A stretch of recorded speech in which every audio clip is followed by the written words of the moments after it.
dia bangun dengan kalajengking di mukanya.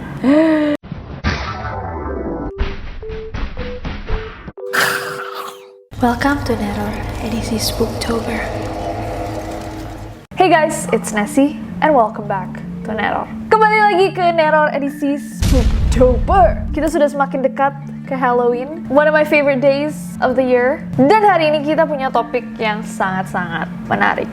So, banyak yang percaya bahwa kita tinggal di dunia ini tidak sendirian. Sebagai manusia, kita hidup berdampingan dengan makhluk-makhluk lain, baik yang kasat mata maupun mereka yang kita tidak bisa lihat. Or so they say. But, nah katanya kehadiran makhluk-makhluk tak kasat mata di sekitar kita itu membuat bulu kuduk kita merinding, memberi hawa yang berbeda, dan bahkan untuk beberapa orang, makhluk-makhluk tersebut bisa merasuki. Nah, malam ini yang kita akan bahas di Neror adalah pengalaman-pengalaman mistis dari aktor, aktris, dan musisi-musisi terkenal Indonesia. So without any further ado, stop senyum-senyum, cause shit's about to go. So kita akan mulai video ini dengan pengalamannya Lia Waode.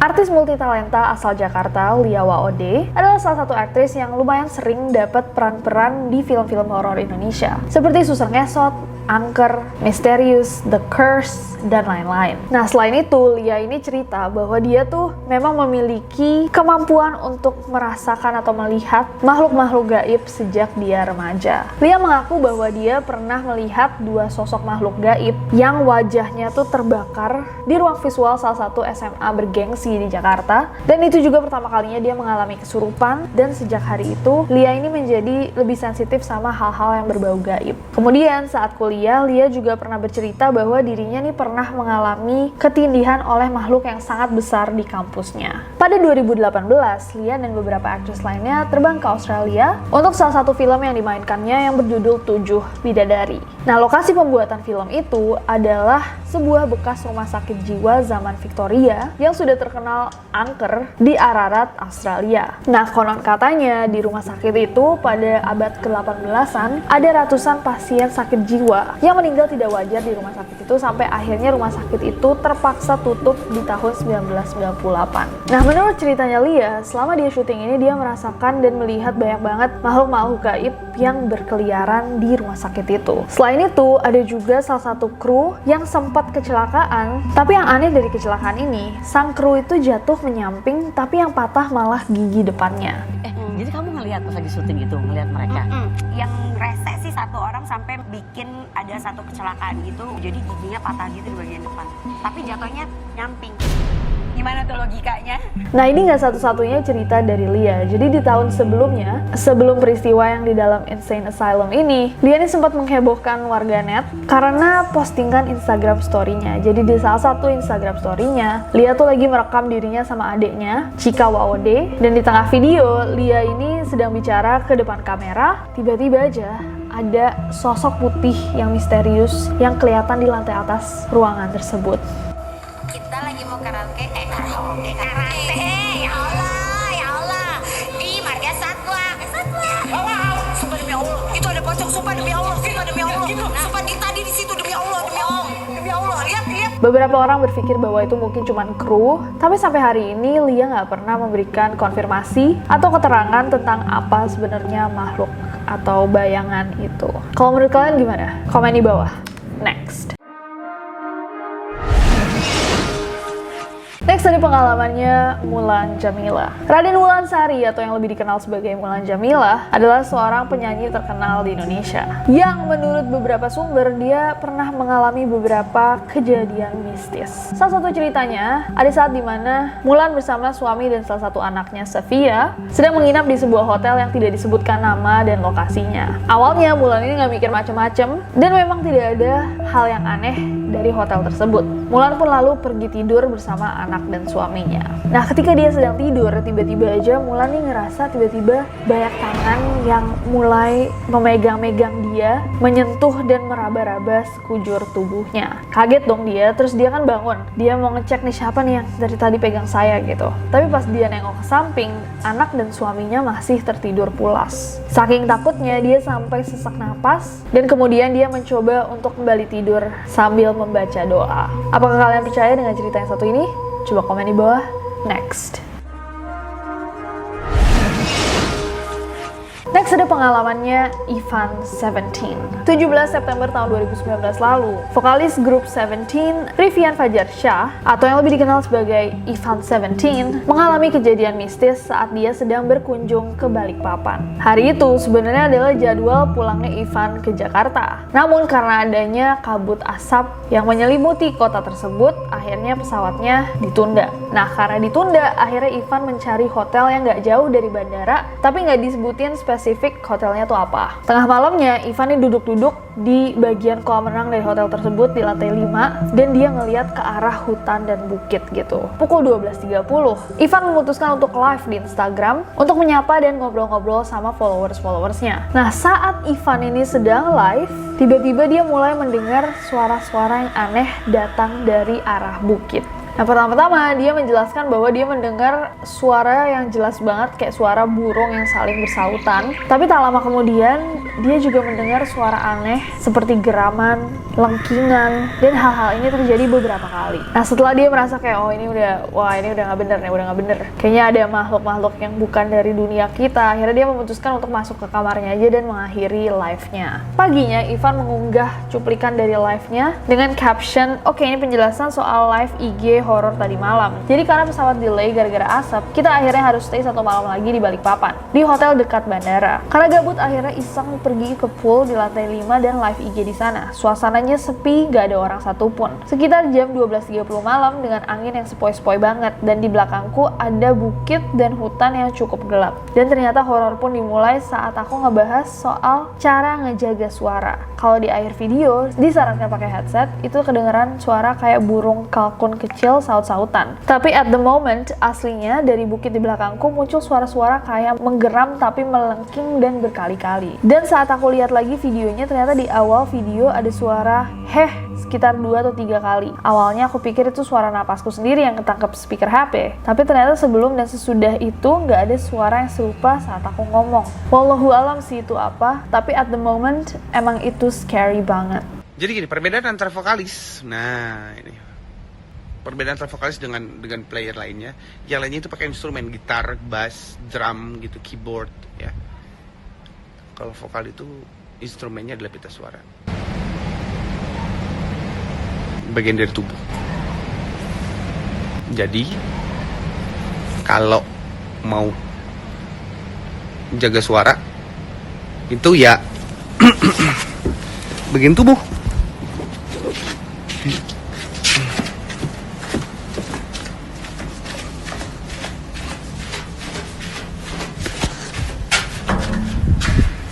Coba kalian dengar lagi suaranya. Menurut kalian itu apa? Apakah suara hewan dari hutan? Atau memang ada makhluk-makhluk yang bukan dari dunia kita? Komen di bawah. Next. Next ada pengalamannya Sheila Marcia. Sheila Marcia Joseph adalah seorang model, penyanyi, aktris film, dan sinetron yang sangat terkenal di Indonesia. Sheila beberapa kali membintangi film horor Indonesia seperti Kereta Hantu Manggarai, film horor, dan Hantu Jeruk Purut. Nah, saat syuting film-film horor ini, Sheila mengaku bahwa dia beberapa kali mengalami pengalaman mistis. Salah satunya adalah ketika dia lagi syuting buat film Hantu Jeruk Purut. Menurut cerita yang beredar di internet, ini pertama kalinya Sheila mengalami paranormal experience. Saat syuting di TPU Jeruk Purut, Sheila mengaku banyak banget penampakan menyeramkan. Ada anak kecil yang berlari dengan sangat cepat, ada juga sosok berambut panjang yang tiba-tiba duduk di depannya Sheila. Nah, setelah syuting itu berakhir, pernah sekali dia lagi tidur dan dia merasakan ranjangnya itu ditendang-tendang sama sesuatu, tapi dia nggak bisa ngeliat itu apa, dan dia percaya bahwa mungkin makhluk itu ngikutin dia dari TPU Jeruk Purut. Apa kalian percaya sama cerita Sheila? Coba komen di bawah. Next. Next ada pengalamannya Raisa. Pada 10 Juni tahun 2020 kemarin, Kak Yaya nih sempet bikin thread di Twitternya dengan hashtag Raisa Throwback. Ini bukan pertama kalinya, dia emang beberapa kali pernah bikin kayak thread gitu yang menceritakan pengalaman-pengalamannya dari masa lalu. Dan tanggal 10 kemarin bertepatan sama malam Jumat, akhirnya dia memutuskan untuk bercerita tentang pengalaman horornya selama dia berkarir sebagai musisi. Nah, dia bercerita bahwa selama 10 tahun dia manggung, which is wow, crazy. Tapi dari 10 tahun dia sudah manggung, ini adalah satu-satunya pengalaman horor yang dia pernah alami. So, cerita ini bermulai ketika dia dan rombongan timnya tiba di kota tujuan. Pas tiba itu, sebenarnya dia niat untuk langsung keluar dan berburu kuliner dari kota tersebut. Tapi niat itu dia urungkan ketika dia merasa kok hawanya nih dingin dan gak enak, aneh dan mulai menusuk. Sesampainya di hotel, dia terkejut banget ketika ngelihat bahwa bangunan hotelnya tuh tua banget. Bukan aesthetically klasik gitu, tapi bener-bener kayak bangunan kuno. Dia sampai bingung kayak, loh kok bisa ya bangunan kuno ini, hotel kuno seperti ini ada di tengah kota. Hawa dingin dia kembali rasakan saat dia menunggu di lobi hotel. At some point, kayaknya merasa ada sesuatu yang tak kasat mata yang perlahan seakan menyuruhnya untuk mendekati sebuah objek. Kalian pernah ngerasain nggak? Kayak ada sesuatu yang kalian nggak bisa jelasin menarik mata atau badan kalian untuk mendekat. Jujur aku nggak bisa jelasin itu kenapa. Tapi pasti pernah kan ngalamin itu. Di lobi itu, dia sempat terdiam sejenak, bengong, sampai-sampai dia ditegur oleh salah satu rekannya. Dan setelah itu akhirnya mereka kayak went on their separate ways, masing-masing masuk kamarnya. Nah, kebetulan banget pada saat itu dia kedapatan kamar yang paling ujung yang letaknya berhadapan dengan kamar dua rekannya. Nah, selama dia melewati lorong itu, dia tuh merasa ada kayak hawa-hawa yang gak enak dan hawa yang dingin tadi tuh kembali lagi. Nah, saat masuk kamar dia berniat untuk mengumpulkan energi gitu kan, untuk rebahan, istirahat dulu. Tapi kayaknya gak bisa tidur karena dia masih kepikiran hal yang tadi itu. Sebelum masuk kamar, dia sempat berpesan sama dua rekannya, Marco dan Boim, untuk tidak menutup rapat kamar mereka, supaya kalau ada apa-apa mereka bisa langsung tolong Kak Raisa. Rasanya rada susah buat merem, tapi aku coba paksa dan ngalihin pikiran ke hal positif.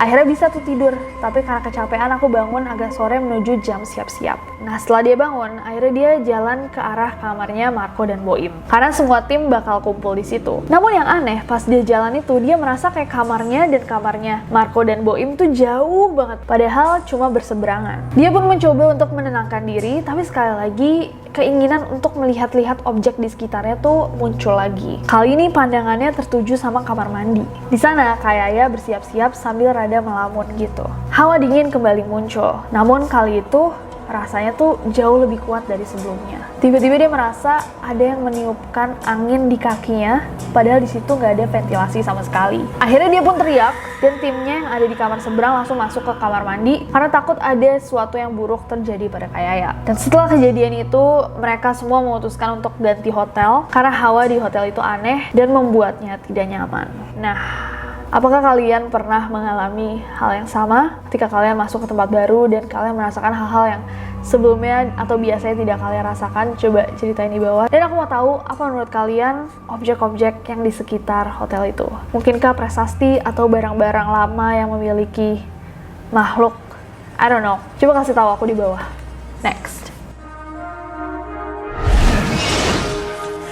Next ada Raffi Ahmad. Pada tahun 2018, Kak Raffi ini sedang memproduksi salah satu film horornya yang berjudul The Secret Suster Ngesot Urban Legend di daerah Sentul dan Bogor. Nah, salah satu aktrisnya mengalami sesuatu yang cukup creepy. Kak Raffi bercerita bahwa saat proses syuting, ada salah satu aktris cilik yang bernama Kanaya. Nah, Kanaya ini menolak banget Kak Raffi untuk syuting di salah satu rumah sakit yang menurut dia lumayan angker. Sebelum syuting, Kak Raffi ini nggak tahu bahwa Kanaya ini mengaku memiliki indera keenam. Padahal Kanaya ini memiliki peran yang cukup penting di filmnya. Saat di lokasi, tiba-tiba badannya Kanaya ini panas, demam, dan dia muntah-muntah. Kak Raffi akhirnya memutuskan untuk mencari tahu apa sebenarnya yang membuat Kanaya ini sampai sakit. Dan ternyata setelah dicari-cari, mereka menemukan bahwa memang ada makhluk yang menunggui rumah sakit tersebut. Mungkin makhluknya marah atau nggak suka ngeliat banyak orang, who knows.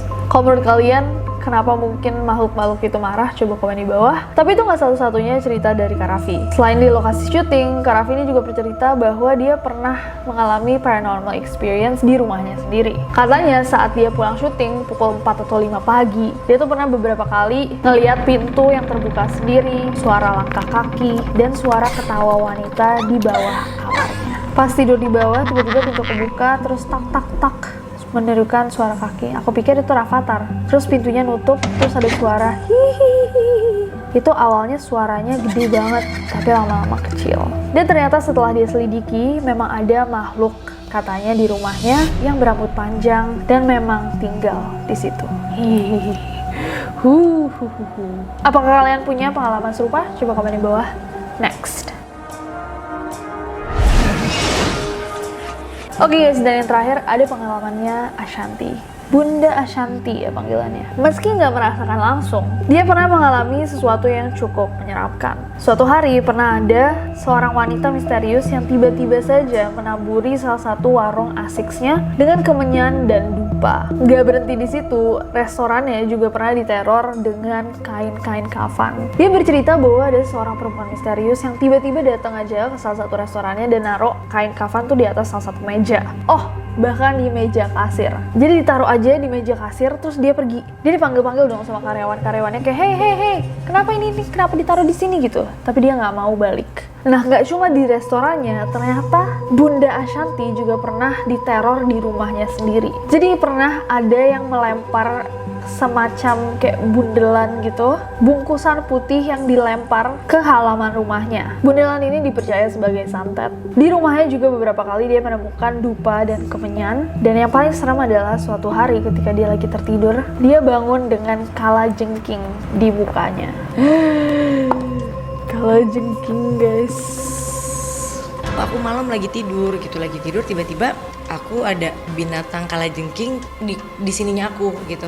Aku aja sebagai Scorpio, kalau misalkan aku kebangun ada kalajengking di mukaku, I would freak the F out. Serem banget. Oke, kalau denger ceritanya, ini aku sering banget denger tentang kayak kompetisi bisnis gitu gak sih, yang menggunakan black magic, santet, dukun, dan sebagainya. Tapi aku mau denger juga dari kalian kalau misalkan hal-hal seperti ini tuh asli. Kayak pernahkah kalian atau bisnis orang tua kalian, teman kalian tuh didatangi atau diberi suatu hal seperti ini? Dan apakah hal-hal seperti ini bekerja? Coba ceritain di bawah. Menurut aku it's very fascinating, karena nggak dikit juga dukun-dukun yang bilang bahwa mereka punya power atau bisa melakukan ilmu hitam, tapi sebenarnya cuma bohongan aja untuk mendapatkan uang. Jadi kalau misalkan kalian punya pengalaman, coba diceritain di bawah. Dan juga aku mau dengar dari kalian, apakah kalian punya pengalaman mistis-mistis seperti yang diceritakan oleh artis-artis Indonesia yang kita bahas hari ini? Adakah pengalaman yang bahkan lebih seram yang kita tidak bahas di video kali ini? Coba diceritain di bawah dan komen di bawah. As always guys, ide-ide buat video-video selanjutnya. But other than that, I hope that you guys enjoyed this video. Kalau misalkan kalian suka videonya, klik like ya. Follow aku di Instagram dan Twitter, gampang banget, Nesija saja. Dan subscribe ke channel ini, juga nyalain notification ya.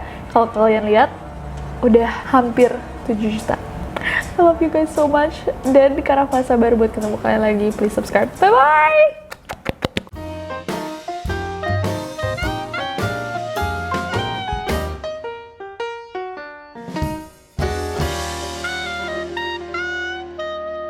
Kayaya dan Raisa dan meraba-raba sekujur sekujur tubuhnya. Ada makhluk gaib kan, makhluk gaib.